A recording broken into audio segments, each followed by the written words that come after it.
Musk AI के बहुत बड़े महारथी हैं और उनकी कंपनी एआई में ही काम करती है। तो जब एआई के फील्ड में अमेरिका आगे प्रोग्रेस कर रहा है तो जॉब क्रिएशन जो आने वाले समय में होगा, जो कॉरपोरेट्स काम करेंगे, वो निश्चित रूप से एआई के फील्ड में ही काम करने वाले हैं। अब एक आम जनता भी समझती है, टीवी देखती है रोज़, वो भी समझती है कि जब भी वॉर होता है तो वॉर में आजकल ड्रोन से अटैक होता है। आप देखते हैं कि रडार और सैटेलाइट्स और स्पेस साइंस का प्रयोग हो रहा है। अब वो ऐसा नहीं होता है कि महाभारत युद्ध में दोनों तरफ से तलवार लेके लोग भिड़ भिड़ गए, ऐसा तो होता नहीं है। तो आने वाले समय के साथ हम बिहार के बच्चों को ये एक उपहार दे रहे हैं कि वो टेक्नोलॉजी सीखें और 10 साल 15 साल बाद जब ये बच्चे जॉब के लिए तैयार हो जाएंगे तो इनको बचपन से ही इनकी इस तरह की पढ़ाई और एकेडमिक्स में इनका जो सैटेलाइट के लिए भी पूरा सैटेलाइट के लिए भी बनाने का पूरा यहाँ पे सिस्टम कैसे काम करता है जैसे उसकी भी जीएसएलवी ट्रेनिंग लॉन्च मिलेगी। हुआ, पीएसएलवी लॉन्च हुआ, सब कुछ का टेक्नोलॉजी यहाँ पे सिखाया जाएगा, पूरा स्पेस टेक्नोलॉजी है। यहाँ के बच्चे जो पास आउट हुए हैं वो कहाँ कहाँ उसका यहाँ रिजल्ट है। यहाँ यहाँ हमने स्कूल का प्रारंभ अभी 1 साल पहले ही किया है और 1 साल पहले मैंने मैथ्स लैब और साइंस लैब बनाया। ये क्लास 12 तक का स्कूल है, लेकिन अभी हमने जानबूझ करके क्लास 6 तक ही एडमिशन लिया था। इस बार क्लास 8 तक एडमिशन ले रहे हैं, क्योंकि यहाँ मुझे आस-पास से जो बच्चे आए हमारे पास उनमें इतनी योग्यता नहीं थी।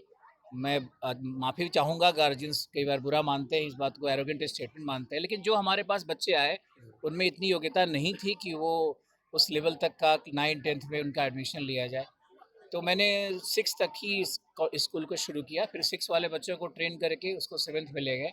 7th वाले ही 8 में जाएंगे, तो 8 तक हम एडमिशन ले रहे हैं अभी, इससे आगे एडमिशन नहीं ले रहे हैं। स्कूल का फ्यूचर क्या देखते हैं, किस तरह यहाँ पर जो गया जैसे क्षेत्र में आप पहला एआई लैब भी खोले हैं, क्या चाहते हैं यहाँ के जो अभिभावक हो आपसे यहाँ मिले। के बच्चे, आप हम कहें, इतने टैलेंटेड स्टूडेंट्स कहीं नहीं मुझे मिले।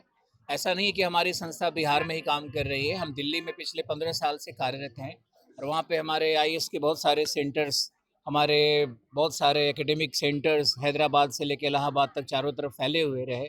हमने पब्लिकेशन हाउस भी बनाया, उससे मैगजीन्स भी निकलते रहे। तो ये हमने एक बड़ा शिक्षा के क्षेत्र में पहले से काम किया हुआ है। कम से कम 1000 तो स्टूडेंट हमारे आईएएस आईपीएस होंगे, पूरे भारत में फैले हुए होंगे। यहाँ आशीष भारती जो आपके यहाँ थे, वो भी हमसे डायरेक्ट पढ़े हुए थे।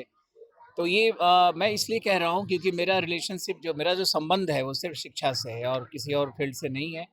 तो मेरे मन में ये बात आई कि हम यहीं जन्म लिए, यहीं हमारा सब कुछ हुआ इस धरती पे, तो हम अच्छा कर गए हैं अगर ईश्वर की कृपा से, तो क्यों ना बाहर वापस बिहार आकर के और यहाँ पे कुछ ऐसा किया जाए कि हम पूरे बिहार को तो बदलने की बात नहीं कर सकते हैं, कोई क्रांतिकारी परिवर्तन नहीं आ सकता है, लेकिन अगर 10, 20, 50, 100 बच्चों का ही भविष्य अगर बन जाता है तो इसमें क्या बुराई है। तो हमारे मेहनत और हमारे सोच से अगर कुछ चीज़ें अच्छी होती है तो उतना ही हम करना चाहेंगे कि हर वर्ष यहाँ 100 बच्चे कम से कम अच्छा जीवन जिए और अच्छा करें लाइफ में। पूरे परिचय हम्म, दे।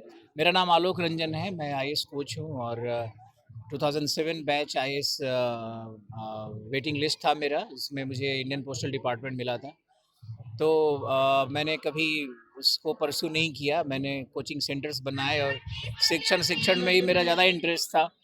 तो हमने आईएएस कोचिंग सेंटर्स फैलाए चारों तरफ, हैदराबाद, इलाहाबाद, दिल्ली, जयपुर, हर जगह पे।